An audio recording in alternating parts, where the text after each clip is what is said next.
Finding great candidates to hire can be like, well, trying to find a needle in a haystack. Sure, you can post your job to some job board, but then all you can do is hope the right person comes along. Which is why you should try ZipRecruiter for free at ziprecruiter.com/zip. ZipRecruiter doesn't depend on candidates finding you. It finds them for you. Its powerful technology identifies people with the right experience and actively invites them to apply to your job. You get qualified candidates fast. So while other companies might deliver a lot of hay, ZipRecruiter finds you what you're looking for. The needle in the haystack.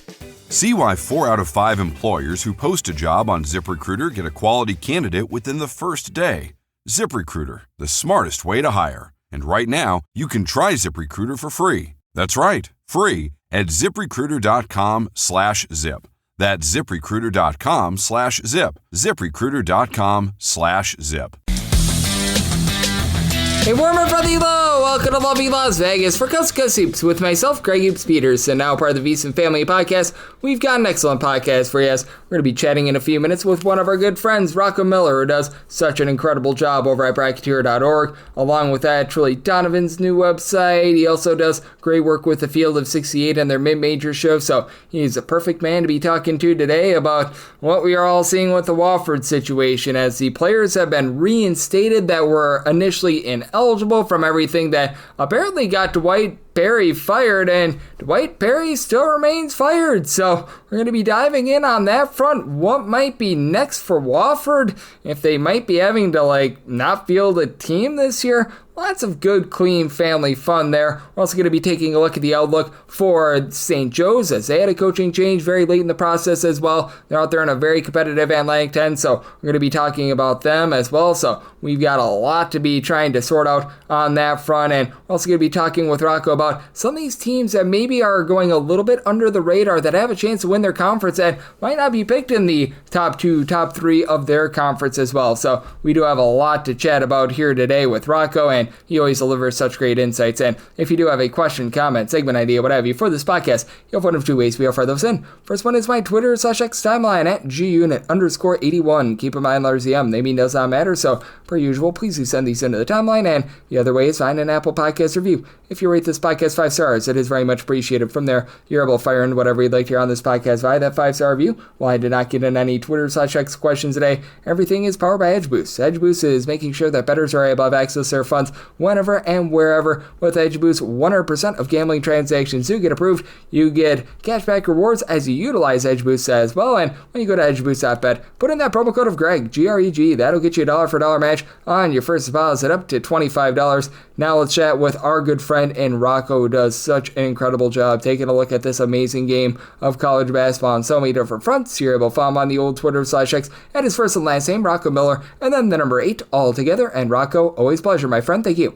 It's always a pleasure to be on with you, Greg. September is coming to a close in 10 days or less, and you know what that means. We only got 1 month to go. How you feeling? I'm feeling pretty good, and typically when we are in late September, we're talking about, who should be like a top 5 team, top 10 team. We're talking about teams that we're feeling bullish/bearish on. Typically, we're not talking about Wofford basketball, but here we are because Dwight Perry gets canned on September 12th, and for this Wofford organization, I think that it's fair to say that they've come under some criticism, because the allegations were that he was fired because 6 players got suspended for utilizing a off-campus meal plan, or their meal plan off campus, and those players have since been reinstated. And I want to get your thoughts on the entire situation, because I would use the word a mess, but I think that would be a slap in the face to messes, because messes are not quite as messy as this is. Yeah, Greg. Well, first of all, I would say that top 5, top 10 stuff is just boring right now. We have 5 months to figure that out. We have a good idea who's pretty darn good and who spent a lot here in the offseason to build amazing rosters. And Wofford should always be interesting in September. Not for this particular reason, though. I've been on top of it pretty quickly since I think it came out a little over a week ago, just trying to get to the bottom of it for my own understanding. I worked closely with both Dwight Perry and Ty Anderson on Wofford's schedule basically since the spring. I think we were in regular contact for about 4.5 months, and I didn't think much of it when a week ago I think I texted Coach Anderson, and didn't have a response. But I think that was like A day later, the news came out. And so that did make sense at that point. And I think some of the additional details that I had heard is, Wofford College in general is a small private school in South Carolina. It's a very tight-knit community. If you're an alumni there, if you're a fan, if you're a donor, it's one of those almost like everybody knows everybody communities. It's not like your bigger schools, not even like a Chattanooga would be in the same league, right? And so word gets around quick in a place like that. It's a big game of telephone. I think, one of the things I had heard was in athletics in general, the rest of the student athletes, whether you're a volleyball player, soccer player, any other sports they offer varsity-wise, they had a little bit of jealousy for the men's basketball team because they were making enough money through NIL to live off campus.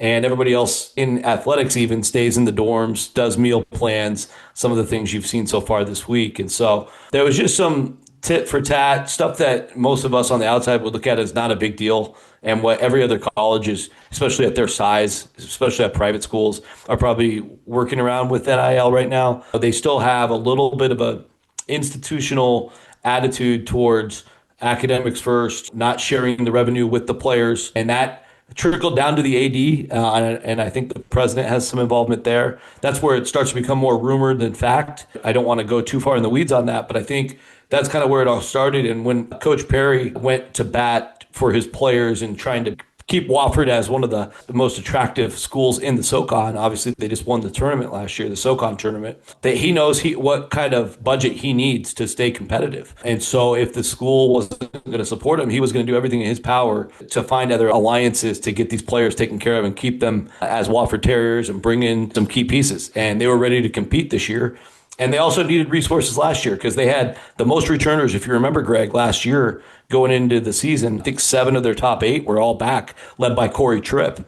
And so all of that today, and today's college basketball requires funding, and you have to be pretty well resourced, even at the SoCon level. And so I think what we saw take place was very simply the institution not knowing how to kind of move forward in this thinking. The other part of it is that I believe it's the president, or maybe it's both the president and the AD, are preparing to move on at the end of this school year that just started. There's a little bit of talk about bringing some people down with them as they go out. And it's just really sad to hear. These types of things should have been worked out well before Perry even took over. Of course, after Mike Young left a few years back, Coach Phil Plovich took over, didn't really work out there. And then Perry stepped in and done a really nice job, of course, getting to the March Madness. This is absolutely unexpected. Yeah, it certainly is. And I mean, as of right now, we don't know if Wofford is actually going to field a team. I would hope that they would be fielding a team, but there are those rumors out there that if Perry is not reinstated, that the players are not going to be playing at all this season and are all going to enter in the transfer portal. And that's just a big, giant mess. And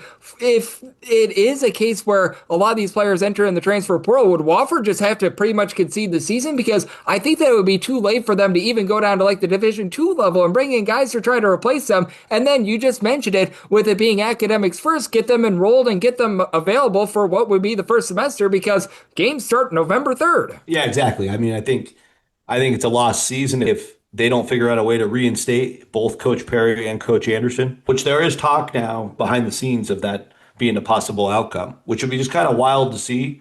Typically in college sports, especially major college sports, basketball, football, etc., once you've made that decision and gone public with it, you're not going back on it. So that would be a very unusual circumstance. But the players that just got reinstated today or do not have to serve any type of suspension, the 6 named earlier in the week, they are fighting for that. They are fighting to get their coaches back. The threat of up to, I think, 12 of the 15 players on the roster is still out there of leaving if Perry and Anderson are not back. So we'll have to see how that plays out. There's also been some rumors that they could hire, and maybe those rumors went away this morning with the reinstatement. We shall see. There's other names being thrown around that could come in and be the head coach this year from outside of Wofford. I won't bring up those names yet, but so there's a lot of different ways it could go. If that were to happen, perhaps that outside coach would bring some players with him, which could keep them competitive right away November 3rd. Obviously, way behind the 8 ball, not being able to work together or know the school very well. In a weird way, I do have a feeling they're going to get reinstated. If I'm wrong, I'm wrong. But it's just wild. And it's almost like, what a waste of a few weeks if it was all for nothing.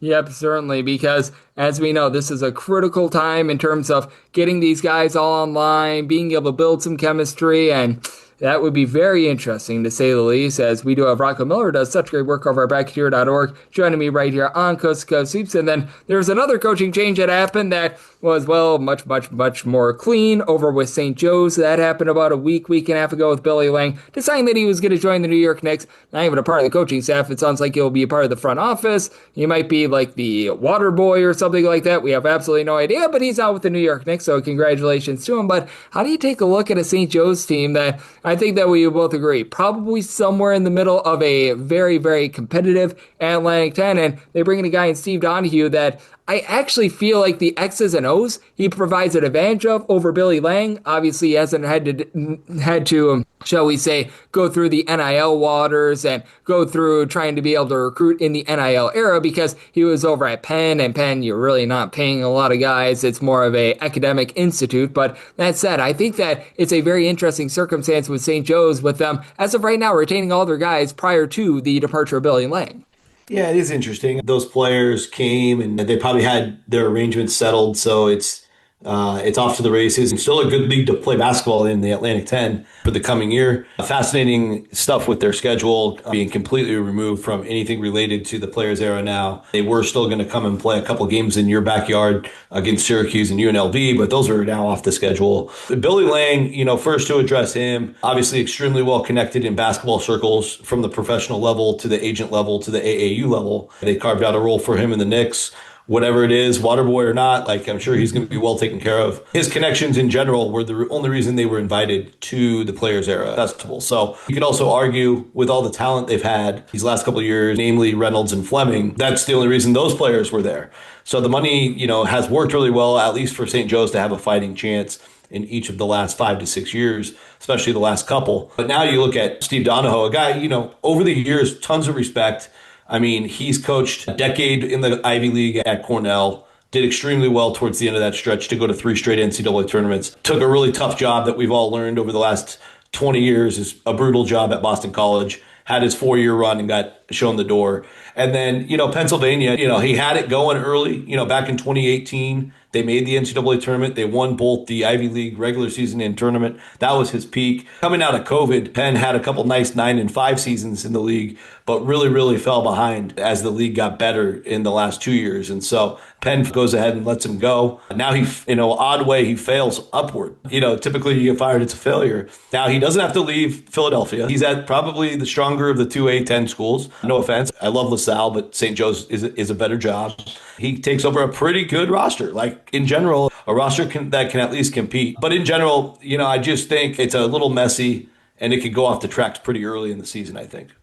Yeah, it's going to be really interesting because I do think that with St. Joe's, they honestly have the talent to be like a top 5, top 6 team out there in the Atlantic 10. But as we both know, the Atlantic 10 is so competitive that 1 or 2 bounces that go the way of St. Joe's probably puts them in the top 5 or so. And 1 or 2 bounces that might not go their way, that could put them in the bottom 3, bottom 4 of the conference. I feel like it's that competitive this year in the middle. It is, right. And I think the top half of the league, no doubt, and you could probably go down to the 8th or 9th team as well, have talent, continuity, shooting, and coaching. Nothing to slight Donahue there, but the guys he's up against in the coaching ranks right now are modern, super sharp, finding ways to win. Think of George Mason these last couple of years, probably winning more games than anybody anticipated in either of the last couple of years under Tony Skinn. They have to replace a lot of guys. O'Connor is back for the Patriots. That's the perfect example of a coach where if the game's anywhere near close, they're going to win more than they're going to lose. You win games today in college basketball on the margins,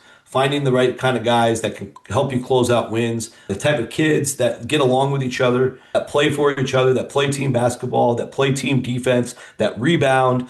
And so you think of a proven commodity like a George Mason, or even at Loyola Chicago with Coach Valentine, he's built a really, really stable program, had one rough year early in the A-10 experiment, but has been really solid. Those are teams that are going to win close games. Then you have offensive genius with Coach Schertz at St. Louis with a ridiculously high upside. They could run circles around a team that's unorganized, which we'll see if St. Joe's is organized, but that could be a major disadvantage for St. Joe's in a matchup like that. Then you have very well-resourced both Dayton and VCU. I think there's no arguing that. Dayton and VCU are operating in a different level of both roster spend and overall program budget. So the chances of St. Joe's being able to compete with that level doesn't seem too likely. And, so then you just start going down the list. Then you look at Fordham, who they don't have exactly the program where they want it yet. And they'll have a really ridiculously easy non-conference schedule. But knowing guys like DeJour Reeves and Zarik Nutter, Jack Whitbourne, they're winning types of players. And Coach Meg Pio, all 5 years at UC Riverside, overperformed his expectations. He's going to overperform his expectation at Fordham. I could easily see Fordham finishing higher, even though they don't have the same level of talent as St. Joe's, because games are won on the margins. Then you have your Davidsons, your Richmonds. I'm not trying to spell doomsday for the Hawks. Talent-wise, they're probably top 6 or 7, but you could see them slipping all the way to like 11th or 12th in this scenario. Yeah, but with the Hawks, it's going to be probably boom or bust for them, because this could be a little bit of a rallying cry. It could be a whole bunch of guys in which they have quite a few guys that were on the roster last year saying, hey, we're going to rise above this, and it could be a lot of guys trying to be able to get theirs before they enter into the portal in the offseason as well. So I do feel like it could be one of two things there, and I want to get your thoughts on this, as Rocco Miller does such great work over at the Field of 68 with their mid-major show, Bracketeer.org, and so much more, joining me on Coast to Coast Hoops. And I need to get Rocco Miller's thoughts on this, because many of you heard my Atlantic 10 conference preview a few days ago. I actually picked George Washington to win the conference. We'll see if Rocco thinks that might be relatively on par, if I might be a little bit crazy there. And Rocco does such a great job covering all things college basketball. We need to ask him about a few teams that might not be ranked in like the top 3, top 2 of their conference in the preseason poll that he thinks might have a chance to be able to win that conference. We'll talk about that and so much more on the flip side right here on Coast to Coast Hoops with myself, Greg Peterson, now a part of the Decent Family Podcast. Finding great candidates to hire can be like, well, trying to find a needle in a haystack. Sure, you can post your job to some job board, but then all you can do is hope the right person comes along. Which is why you should try ZipRecruiter for free at ZipRecruiter.com/zip. ZipRecruiter doesn't depend on candidates finding you. It finds them for you. Its powerful technology identifies people with the right experience and actively invites them to apply to your job. You get qualified candidates fast. So while other companies might deliver a lot of hay, ZipRecruiter finds you what you're looking for. The needle in the haystack. See why 4 out of 5 employers who post a job on ZipRecruiter get a quality candidate within the first day.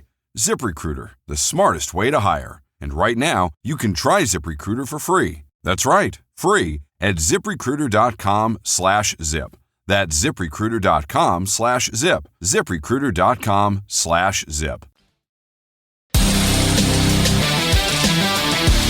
And we're back here in lovely Las Vegas for Coast to Coast Hoops with myself, Greg Peterson, now part of the VSiN Family Podcast. Always great to be joined by Rocco Miller. He does such great work over at Bracketeer.org. He does the Field of 68's mid-major show with Sean Paul as well. Follow him on the old Twitter/X at his first and last name, Rocco Miller, and then the number 8. And Rocco, I need to get your thoughts on this, because we've talked a lot about the Atlantic 10. We were talking about that prior to going into the break, and you talked about the fact that Dayton is probably right there with VCU as those top 2 teams, but I actually picked not VCU or Dayton with regards to my projector finish with the conference preview that I did for the Atlantic 10 this past week. I actually picked George Washington. I think that a guy out of sight, out of mind, and Garrett Johnson is going to be such an impactful guy, and we were talking about this with Kevin Sweeney. They sort of have like the 2 of everything roster of Noah's Ark. I want to get your thoughts on this George Washington team, because I'm very impressed by them, and maybe they don't have that one guy that you say, oh, that's the guy that's taking the shot at the end of the game, but they just have so much depth that I can't overlook them, and I think that they might be in for a really, really big year.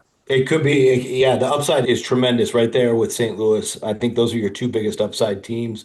Getting up to 9-9 was pretty hard until this offseason. Now they've got the roster to get up to 12, 13, 14, 15 league wins if it all hits right. I like the mix of returners with Christian Jones, Trey Autry. Of course, Rafael Castro is going to be potentially the A-10 first team and maybe even A-10 player of the year with the amount of rebounds he's going to collect, and obviously he'll get his buckets as well. And Garrett Johnson's there too with a ton of experience in the front court. And like Sweeney talked about, just bringing in a guy like a Luke Hunger who's got Big Ten experience coming in from Northwestern. Tyrone Marshall, he's an older guy, but he played at the Conference USA level at WKU quite a bit. Boo Boo Benjamin at the 4 spot or even the 3 spot. Played a lot at Tarleton. Guess what Tarleton does, Greg? They play on-ball defense like no other. It feels to me like they really looked at everything with building the roster.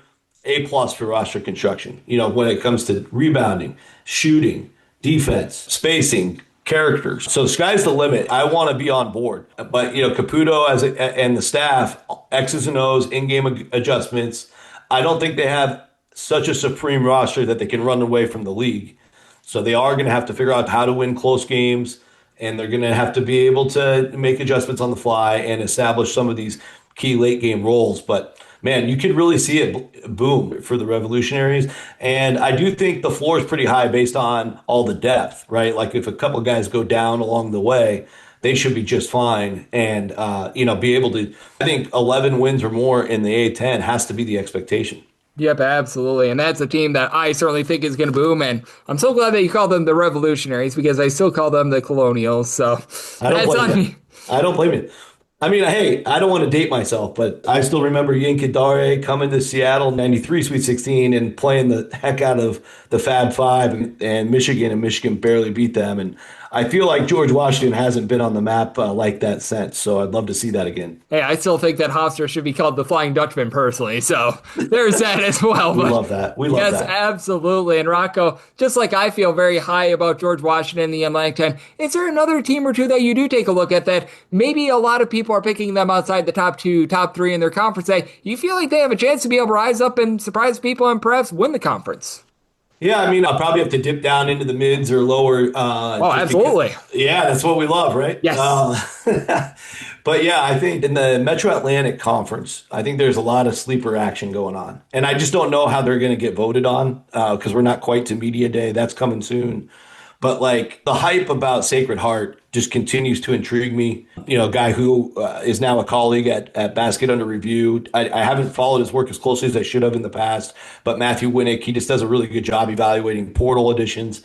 He's got Sacred Heart like number 2 in the nation on transfer fits for the program. And I have a feeling they're not going to be picked in the top 3. That's a good place to start, but I also think Manhattan out of that league, I had a chance to sit down with their staff this week. Love the Jaspers. Yeah, the Jaspers love their team right now. And I have high expectations for Siena. I do think Siena ends up getting picked in the top 3, so they might not qualify. But you're going to see some names this year, and Marist as well. Like John Dunn's the actual most proven coach, I would say, out of the bunch. You got to mix Iona back in, where Iona is kind of playing this NBA style, NBA roster construction, NBA style coaching. They're going to be a wild card now. And of course, you know how Iona fans are.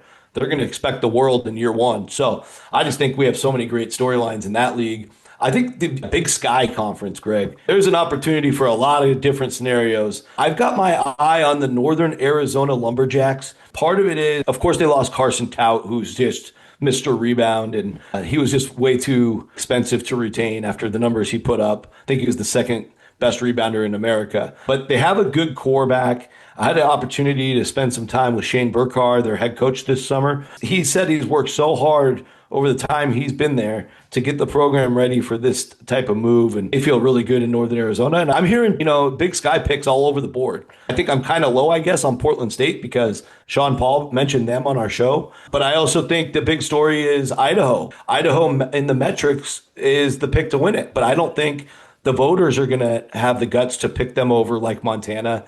And Montana State's got the reputation, and I think Idaho State could be feisty as well. Sacramento State's got Bibby. That's just a wild league. The Horizon League, Greg, could have a lot of scenarios. I'm high on perhaps Youngstown State breaking through this year. Ethan Faulkner took over after Calhoun left. This will be his second year, but they're still running a lot of the same offensive glory system that yields a lot of points per possession. They just got to make a couple more tweaks defensively. Of course, Utah State had the resources to go get great defensive coaches, led by Eric Hout, who used to be at Northern Kentucky, in fact. Youngstown State spent a lot of time this summer, trying to get that defensive part figured out. I don't think they'll be picked in the top 3. So that's another one I like. And then I think if you want to get a little crazy, look at the SWAC. I think Southern and Jackson State will be heavy favorites, but I just think Patrick Bethune-Cookman. See, Bethune-Cookman, I have a little bit of a different take on, but we'll get to them in a second. I just think Patrick Crary and bringing a handful of guys from Florida A&M and the attitude they have to just go win the dang SWAC so he can get into another big job. He did that in 1 year last year. I'm not doubting this guy this year. They've got a real shot, and I never want to look over Coach Jackson, who went from Grambling to Alabama A&M. Alabama A&M on paper does not have the talent that Jackson State or Southern has, but he finds ways to maximize his team ceiling each year. So Alabama A&M and Grambling are the two I have on. I don't think they'll be in the top three. And then Bethune-Cookman might be in the top three, Greg. They've got ridiculous talent, but I just think with the wide range of characters, the amount of things that could happen with that team in a 5-month scenario, it's really, really hard to lay my hat down and say, hey, they're for sure going to get there. Now, obviously, if you and I hosted a tournament in Daytona Beach, or it doesn't have to be Daytona Beach, we could host it in Pensacola. Let's do a SWAC tournament in Pensacola this weekend. Absolutely pick Bethune-Cookman to win it because there's no time for problems to happen. And I don't want to project that on them, but I'm just saying there's so many guys on the roster with really, really troubled pasts, and I want to see it happen. I really, really do, but I'm not going to predict it. Yeah, that is going to be a wild roster. They brought in the Doctor and Dr. Bradley, so right. That's going to be a lot of fun. The SWAC, I actually think, is going to be a very, very fun conference, so I'm so glad that you brought that one up. I actually picked Manhattan to win the Metro Atlantic myself, so I'm glad that you mentioned that one too. And Rocco, you're doing such an amazing job trying to find these gems, much like myself. You do great work on so many different fronts, whether that's with Trilly Donovan's website, whether that be at the Field of 68, bracketeer.org, and so much more. So I'd love to give people at home know it's all intact for you and how people can follow along on social media and other platforms. Yeah, appreciate it, Greg. So over at Trilly's site, that is basketunderreview.com. Coming up there, I will have a feature coming on the Mountain West Conference called the Final Rodeo as We Know It, because the 5 teams that have really carried the water for the league in most cases, minus New Mexico, are going to the Pac-12. So we will have one final ride and talking to all 12 schools that will be in the league this year. That should be pretty cool on there.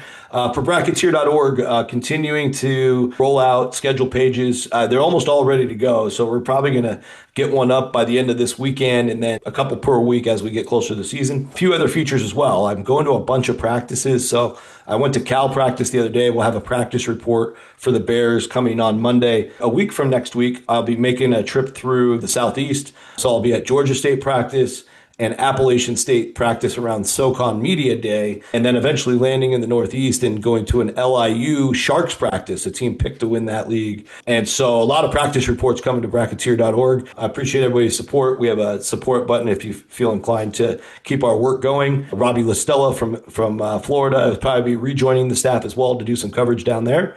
And then last but not least, Field of 68, we have the mid-major show launched. That will be Thursdays at 5 p.m. Eastern, live on your favorite platform. You can watch it live right there on Twitter. You can go over to YouTube. It will have podcast versions, all that good stuff. Absolutely.